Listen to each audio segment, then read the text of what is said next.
اعوذ باللہ من الشیطان الرجیم، بسم اللہ الرحمن الرحیم۔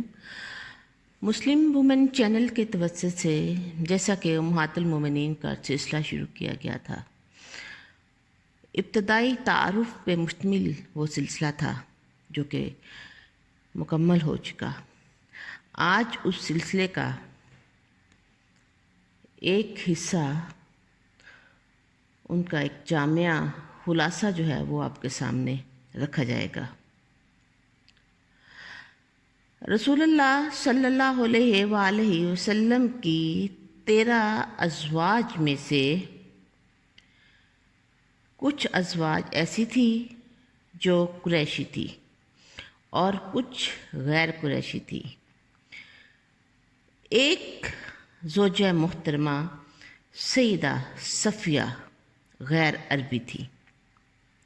باقی 12 ازواج مطہرات جو تھیں وہ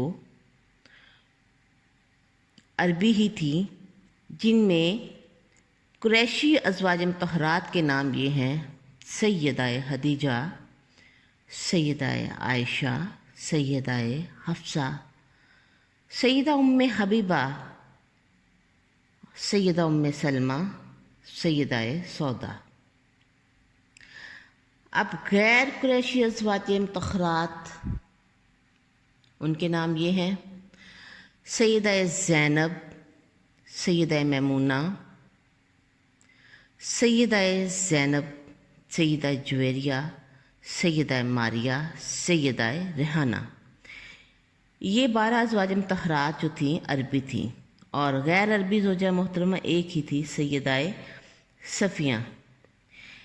یعنی کہ 6 بیویاں قریشی تھیں اور 6 غیر قریشی، لیکن تھیں عربی، ماں سوائے ایک زوجہ محترمہ سیدہ صفیہ کے جو کہ غیر عربی تھی۔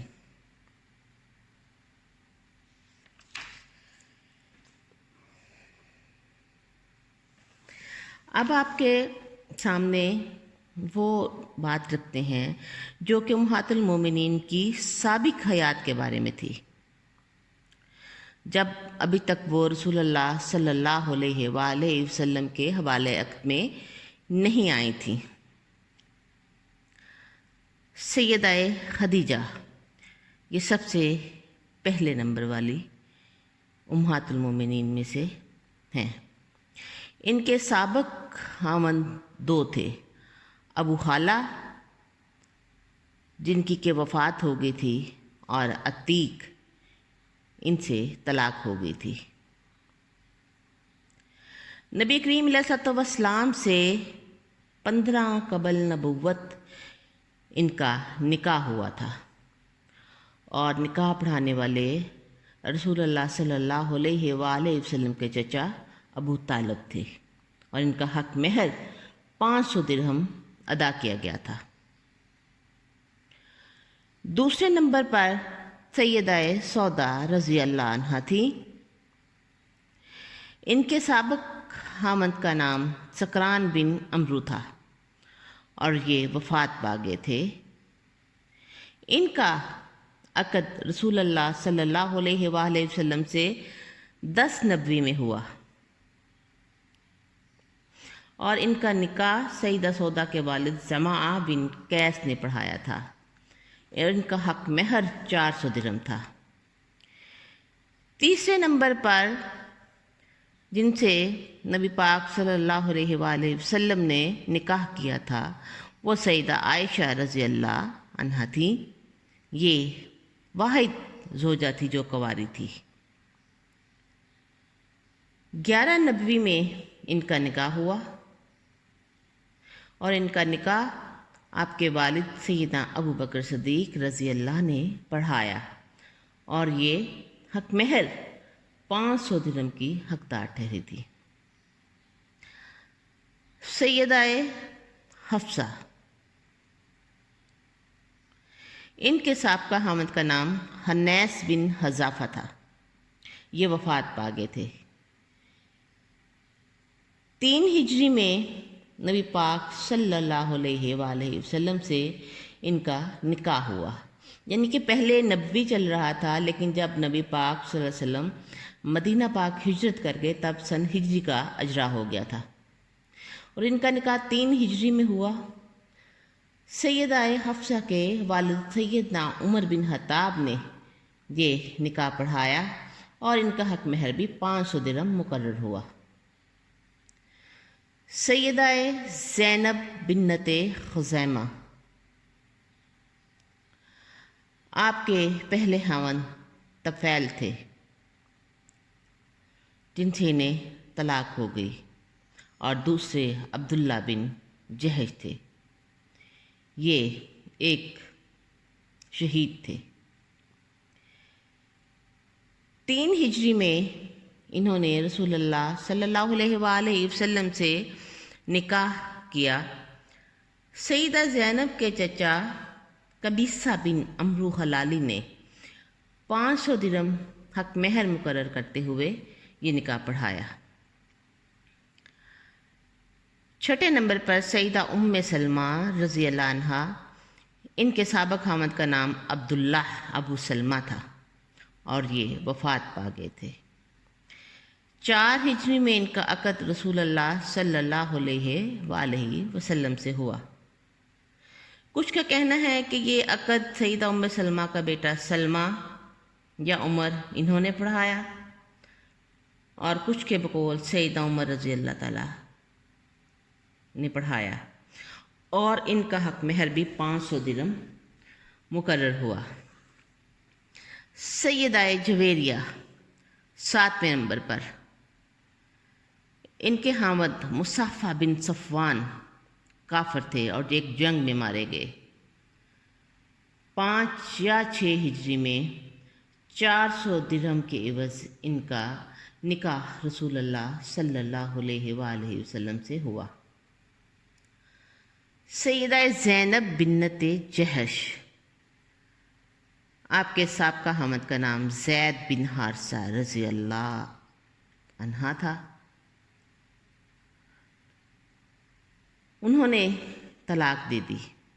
پھر 3 یا 5 ہجری میں سورہ احزاب کی آیت نمبر 37 اور بخاری شریف کی حدیث نمبر 7420 کے مطابق ان کا نکاح منعقد ہوا، اور ان کا حق مہر 400 درہم مقرر ہوا۔ 9ویں نمبر پر سیدہ ریحانہ رضی اللہ عنہ، ان کے سابق خاوند کا نام حکم تھا۔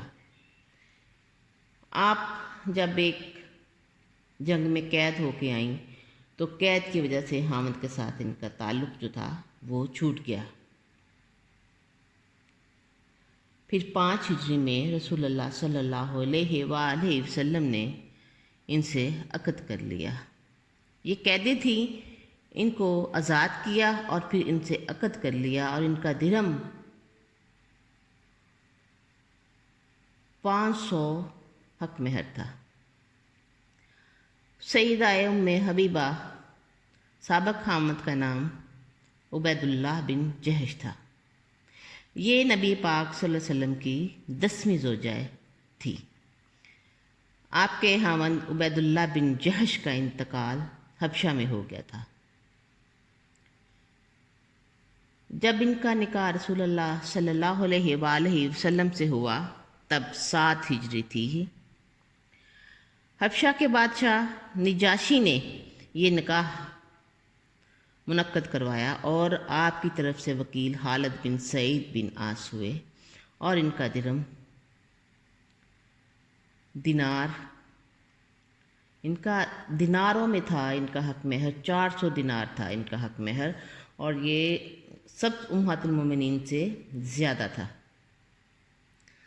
11ویں نمبر پر سیدہ ماریہ قبطیہ رضی اللہ عنہا، یہ شاہ مصر کی کنیز تھیں اور رسول اللہ صلی اللہ علیہ وآلہ وسلم کے صاحبزادے کی والدہ بھی تھیں۔ 7 ہجری میں ان کا نکاح رسول اللہ صلی اللہ علیہ وآلہ وسلم سے ہوا، اور شاہ مصر مقوقس نے نبی کریم صلی اللہ علیہ وآلہ وسلم کو بطور تحفہ پیش کی تھی۔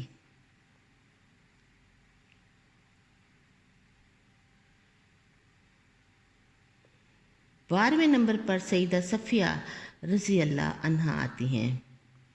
رسول اللہ صلی اللہ علیہ وآلہ وسلم کے عقد میں آنے سے پہلے ان کی 2 نکاح ہوئے تھے۔ پہلے خاوند کا نام سلام تھا، جس سے انہیں طلاق ہو گئی تھی، اور دوسرے کا نام کنانہ تھا، جو کہ ایک جنگ خیبر میں قتل ہو گیا تھا۔ ان سے نبی پاک صلی اللہ علیہ وسلم نے 7 ہجری میں نکاح کیا تھا، اور ان کا جو حق مہر تھا ان کی آزادی کو مقرر کیا گیا تھا۔ 13ویں نمبر پر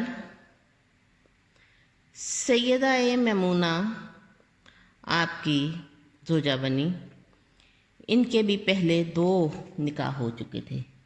پہلے خاوند مسعود، جن سے انہیں طلاق ہو گئی تھی، اور دوسرے ابو رحم، یہ فوت ہو گئے تھے۔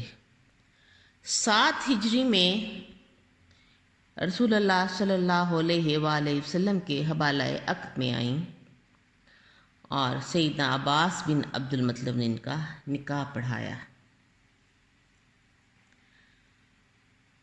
اور ان کا حق مہر 500 درہم مقرر ہوا۔ ایک روایت کے مطابق ہر بیوی کو 500 درہم حق مہر ادا کیا گیا، جبکہ ام حبیبہ کو 400 دینار حق مہر دیا گیا۔ یہ بات واضح رہے کہ درہم جو ہوتا ہے وہ چاندی کا بنا ہوا ہوتا ہے، اور دینار سونے کا ہوتا ہے۔ یہ تو تھا امہات المومنین کی حیات سابق کا تھوڑا سا بیان۔ اب بات کرتے ہیں ہم امہات المومنین کی نبی کریم صلی اللہ علیہ وسلم سے نکاح کے جو اسباب تھے وہ کیا تھے۔ اس کے بارے میں بھی ایک جدول ہے جس کے میں آپ کو بتاتی ہوں۔ پہلی زوجہ سیدہ خدیجہ، ان کا قبیلہ عبدالعزا بن قصا تھا۔ ایک بار بیوہ ہوئیں، ایک بار مطلقہ ہوئیں۔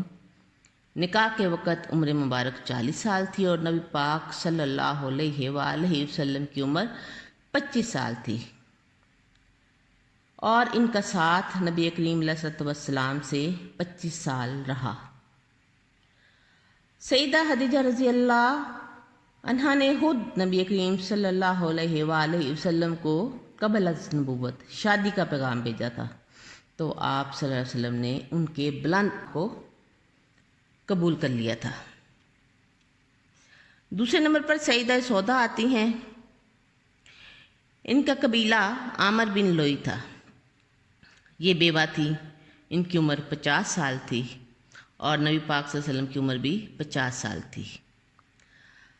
آپ کا اور ان کا ساتھ 14 سال تک رہا۔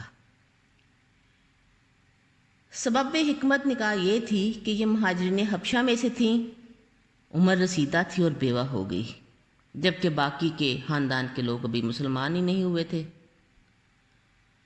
تو ان کو سہارا دینے کے لیے، ان کے اہل خانہ کی طرف سے تمام تکلیفوں کو، مصائب کو دور کرنے کے لیے آپ صلی اللہ علیہ وآلہ وسلم نے ان سے نکاح کیا اور انہیں حرم نبوی میں جگہ دی۔ تیسرے نمبر پر حوالہ عقد میں آنے والی سیدہ عائشہ رضی اللہ عنہا ہے۔ ان کا قبیلہ بنو تیم تھا۔ یہ باکرہ تھی، کنواری تھی۔ نکاح کے وقت ان کی عمر مبارک 6 سال کی تھی، اور نبی کریم علیہ السلام کی عمر 50 برس تھی۔ ان کے سیدہ سودا کے نکاح کے بعد کچھ عرصہ بعد ہی سیدہ عائشہ سے ان کا نکاح ہو گیا تھا، اور نبی پاک صلی اللہ علیہ وآلہ وسلم کے ساتھ ان کا جو وقت گزرا وہ 9 سال کے عرصہ پر محیط ہے۔ جب زمانہ جاہلیت میں منہ بولے بیٹے یا منہ بولے بھائی کی بیٹی سے شادی کرنے کو ناجائز سمجھا جاتا تھا۔ اسی تصور کو ختم کرنے کے لیے اور اپنے عزیز ترین دوست کو ان کی درینہ خواہش کے مطابق مساہرت کا شرف بخشنے کے لیے آپ صلی اللہ علیہ وآلہ وسلم نے سیدہ عائشہ سے نکاح کیا۔ چوتھے نمبر پر سیدہ حفصہ رضی اللہ عنہا آتی ہیں۔ یہ قبیلہ بنو عدی سے تعلق رکھتی تھیں اور ایک بار بیوہ ہوئیں۔ ان کی عمر مبارک 22 سال تھی اور نبی پاک صلی اللہ علیہ وسلم کی عمر مبارک 55 سال تھی جب ان کا نکاح ہوا اور 8 برس تک یہ ساتھ رہا۔ یہ سیدنا عمر کی صاحبزادی تھی اور مساہرت کا شرف بخشنے کے لیے رسول اللہ صلی اللہ علیہ وآلہ وسلم نے ان سے شادی کی۔ سیدہ زینب بنت خزیمہ 5ویں نمبر پر، بنو عامر بن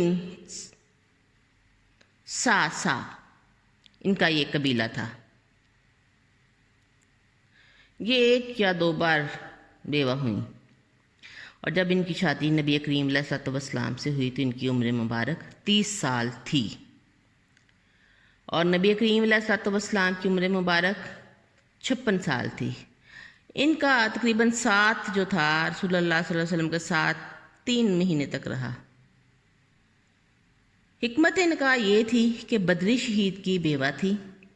اسلام کی خاطر ان کی قربانیوں کے پیش نظر رسول اللہ صلی اللہ علیہ وسلم نے ان سے نکاح کیا اور انہیں حرم نبوی میں آنے کا شرف حاصل ہوا۔ 6 نمبر پر امہات المومنین میں سے سیدہ ام سلمہ رضی اللہ عنہا تھی۔ ان کا قبیلہ بنو مخزوم تھا۔ یہ بیوہ تھی اور جب ان کا عقد رسول اللہ صلی اللہ علیہ وسلم کے ساتھ ہوا تو ان کی عمر مبارک 24 سال تھی اور رسول اللہ صلی اللہ علیہ وسلم 57 برس کے تھے اور ان کا آپس میں ساتھ تقریباً 6 سے 6.5 سال تک رہا۔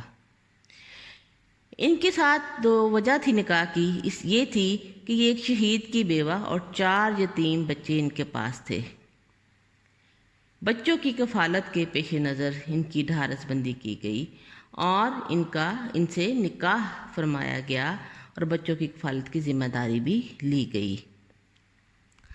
7ویں نمبر پر سیدہ جویریہ رضی اللہ عنہا تھی۔ یہ قبیلہ بنو مطلق سے تعلق رکھتی تھی۔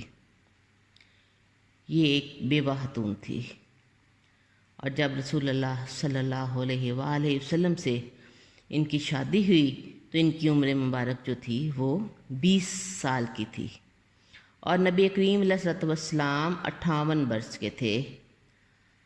شادی کے بعد 6 سال تک آپس میں ان کا تعلق رہا۔ ان کے جو عرصہ گزارا گیا اکٹھے وہ 6 سال تھے۔ یہ ایک سردار کی بیٹی تھی اور اس قبیلہ کے سردار کے ساتھ یا قبیلہ کے لوگوں کے ساتھ تعلقات بنانے اور انہیں اسلام کی طرف راغب کرنے کے لیے یہ شادی کی گئی تھی اور اس نکاح کی برکت سے وہ سارے کا سارا قبیلہ ہی اسلام لے آیا تھا۔ 8ویں نمبر پر سیدہ زینب بنت جہش۔ ان کا قبیلہ بنو اسد بن خزیمہ تھا۔ انہیں ایک بار طلاق ہو چکی تھی۔ یہ 38 برس کی عمر تھی اور نبی پاک صلی اللہ علیہ وسلم 58 برس کے تھے جب ان کا نکاح ہوا اور ان کا عرصہ ازواج حیات کا 6 برس پر محیط ہے۔ ان سے نکاح کی جو وجہ تھی کہ منہ بولے بیٹے کے ساتھ زمانہ جاہلیت میں شادی کو حرام سمجھا جاتا تھا۔ اس مسئلے کو ختم کرنے کے لیے آپ صلی اللہ علیہ وسلم نے ان سے نکاح کیا اور یہ اس چیز کو ختم کر دیا کہ منہ بولے بیٹے کی متعلقہ سے یا بیوہ سے شادی ہو نہیں سکتی بلکہ ہو سکتی ہے۔ 9ویں نمبر پر ریحانہ بنت زید قبیلہ بنو نذیر سے تعلق رکھتی تھی۔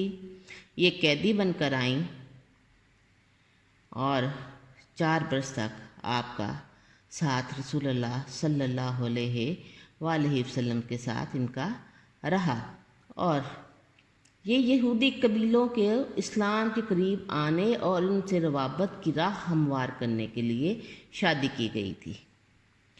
سیدہ ام حبیبہ رضی اللہ عنہ 10ویں نمبر پر یہ زوجہ تھیں۔ ان کا تعلق قبیلہ بنو امیہ سے تھا۔ یہ بیوہ ہو چکی تھی اور 37 برس کی عمر میں رسول اللہ صلی اللہ علیہ وسلم کے حبالہ عقد میں آئیں۔ اس وقت نبی کریم علیہ الصلوۃ والسلام کی جو عمر مبارک تھی وہ 59 ایئرز کی تھی۔ 3 سال سے کچھ عرصہ زائد ان کا وقت گزرا۔ ان کے والد ابو سفیان تھے جو کہ کفار مکہ کے سردار تھا۔ اسلام میں دشمنی میں کمی کی امید کے ساتھ سیدہ ام حبیبہ کو بیوی میں سہارا دینے کی غرض سے یہ شادی کی گئی، اور اس شادی کے بعد آپ کے والد ابو سفیان جو کہ کفار مکہ کا سردار تھا وہ بھی اسلام لے آیا تھا۔ حضرت ماریہ قبطیہ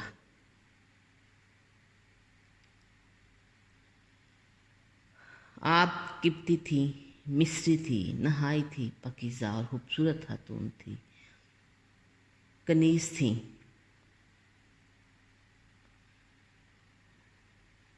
ان کا رسول اللہ صلی اللہ علیہ وآلہ وسلم کا ساتھ 3 سال تک رہا۔ شاہ مقوقس نے یہ کنیز بطور خدمت رسول اللہ صلی اللہ علیہ وسلم کی خدمت میں بھیجی تھی، اور ان کے بطن مبارک سے شہزادہ کائنات سیدنا ابراہیم علیہ السلام پیدا ہوئے۔ اور 12ویں نمبر پر سیدہ صفیہ رضی اللہ عنہا آتی ہیں۔ قبیلہ بنو نذیر سے ان کا تعلق تھا۔ یہ ایک بار مطلقہ تھیں اور ایک بار بیوہ۔ 16 برس کی عمر میں انہوں نے نبی کریم علیہ الصلوۃ والسلام سے نکاح کیا، تب آقا علیہ الصلوۃ والسلام کی عمر مبارک 59 ایئر تھی، اور یہ 3 برس سے کچھ عرصہ زائد تک نبی پاک صلی اللہ علیہ وسلم کے پاس رہیں۔ خیبر کے قیدیوں میں قید ہو کے آئی تھیں، اور انہیں آزاد کر کے ان سے شادی کر لی گئی، اور اس طرح یہودیوں کے ساتھ قریب کا ایک راستہ جو تھا وہ مل گیا تھا۔ 13ویں نمبر پر سیدہ میمونہ،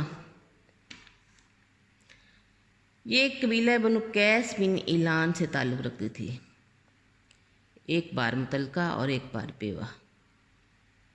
عمر مبارک 36 برس تھی، اور نبی پاک صلی اللہ علیہ وسلم کی عمر مبارک 59 ایئر تھی۔ 3 برس تک یہ بھی ساتھ رہا۔ ان سے شادی کا مقصد بھی قبیلوں کے درمیان باہمی رفاقت اور قرابت پیدا کرنا تھا، کیونکہ ان کی رشتہ داری بنو ہاشم اور بنو مخزوم میں پھیلی ہوئی تھی۔ سے شادیوں کی جو ترتیب اور تاریخ تھی وہ کیا تھی؟ سیدہ خدیجہ بنت خویلد نبوت سے 15 سال قبل شادی ہوئی۔ سیدہ سودا بنت زماں کی نبوت کے 10ویں سال رمضان میں شادی ہوئی۔ سیدہ عائشہ بنت ابی بکر کی شوال میں 2 ہجری میں شادی ہوئی، اور سیدہ حفصہ بنت عمر شعبان کے مہینے میں ان کی بھی شادی ہوئی، اور 3 ہجری کا سن تھا۔ 5ویں نمبر پر سیدہ زینب بنت خزیمہ رمضان المبارک اور 3 ہجری۔ 6 نمبر پر سیدہ ام سلمہ شوال کا مہینہ اور 4 ہجری۔ سیدہ جویریہ ماہ شعبان اور 5 ہجری۔ سیدہ زینب بنت جہش رمضان یا پھر ذوالقعد، 2 روایات پائی جاتی ہیں، سن 5 ہجری میں۔ سیدہ رحانہ بنت زید ذوالقعدہ یا ذوالحج 5 ہجری یا 6 ہجری۔ سیدہ ام حبیبہ، یہ سیدہ ریحانہ کے بعد ان کی شادی ہوئی تھی 6 یا 7 ہجری میں۔ سیدہ ماریہ قبطیہ 7 ہجری میں۔ سیدہ صفیہ جمادی الاول یا جمادی الاخر کے مہینے میں 7 ہجری میں۔ سیدہ میمونہ ذوالقعدہ 7 ہجری میں۔ یعنی کسی حساب سے ہم دیکھیں تو آخری جو سال تھے نبی پاک صلی اللہ علیہ وسلم نے ازواج مطہرات جو تھیں ان کے ساتھ نکاح کیا، زیادہ تر وہ جب اسلام پھیلا اور مختلف قبائل سے لوگ آئے اور انہوں نے لوگوں کی دل آزاری سے لوگوں کو بچانے کے لیے اور ایسی بے سہارا خواتین سے شادی کی اور لوگوں کے لیے ایک نمونہ قائم کیا تاکہ مطلقہ اور بیوہ سے شادی کرنے کو کم تر نہ سمجھا جائے۔ اب آپ سے بات کرتے ہیں کہ امہات المومنین سے جو مرویات ہیں، جو کہ انہوں نے روایات بیان کی ہیں، احادیث بیان کی ہیں، وہ کتنی ہیں۔ سیدہ عائشہ رضی اللہ نے ابن حزم کے بقول 2210 اور ابن جوزی بھی انہی پہ متفق ہیں کہ انہوں نے 2210 روایات بیان کی ہیں۔ سیدہ ام سلمہ نے 378 روایات بیان کی ہیں۔ ابن حزم اور ابن جوزی دونوں کا اس پہ اتفاق ہے اور علامہ ذہبی کا بھی اس پہ اتفاق ہے۔ سیدہ میمونہ، انہوں نے 76 روایات بیان کی ہیں۔ ابن حزم، ابن جوزی، ان دونوں کا اسی پہ اتفاق ہے اور علامہ ذہبی کے بقول کہ انہوں نے 13 روایات بیان کی ہیں۔ سیدہ ام حبیبہ، انہوں نے 65 روایات بیان کی ہیں۔ سیدہ حفصہ، انہوں نے 60 روایات مرویات ہیں ان سے جو وہ 60 کی تعداد میں ہیں۔ سیدہ زینب بنت جہش، بقول ابن حزم، ابن جوزی، ان کی جو روایت کردہ تعداد ہے وہ 11 ہے۔ سیدہ صفیہ، ان سے 10 روایات ہیں اور سیدہ جویریہ سے 7۔ سیدہ سودا سے 5 روایات بیان کی جاتی ہیں۔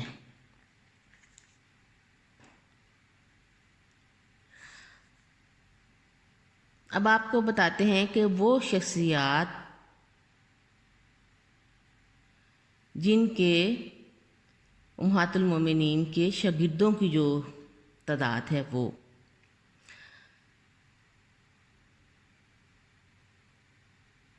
سیدہ عائشہ رضی اللہ عنہ، جن شخصیات سے حدیث روایت کی ہیں۔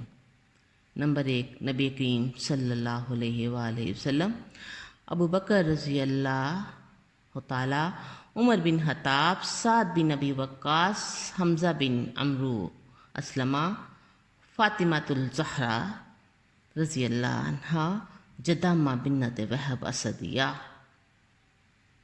اور سیدہ عائشہ کے شاگردوں کی تعداد 299 یعنی کہ 299 تھی۔ دوسرے نمبر پر سیدہ ام سلمہ، انہوں نے جن شخصیات سے حدیث روایت کی ہیں وہ ہیں نبی کریم صلی اللہ علیہ وآلہ وسلم، جعفر بن ابی طالب، فاطمہ الزہرا، عبداللہ بن الاسد، اور ان کے شاگردوں کی تعداد 101 ہے۔ نمبر 3، سیدہ میمونہ، انہوں نے صرف نبی کریم صلی اللہ علیہ وآلہ وسلم سے ہی روایت لی ہے اور ان کی روایت کردہ تعداد میں نے آپ کو پیچھے بتائی ہے۔ ان کے شاگردوں کی جو تعداد ہے وہ 16 ہے۔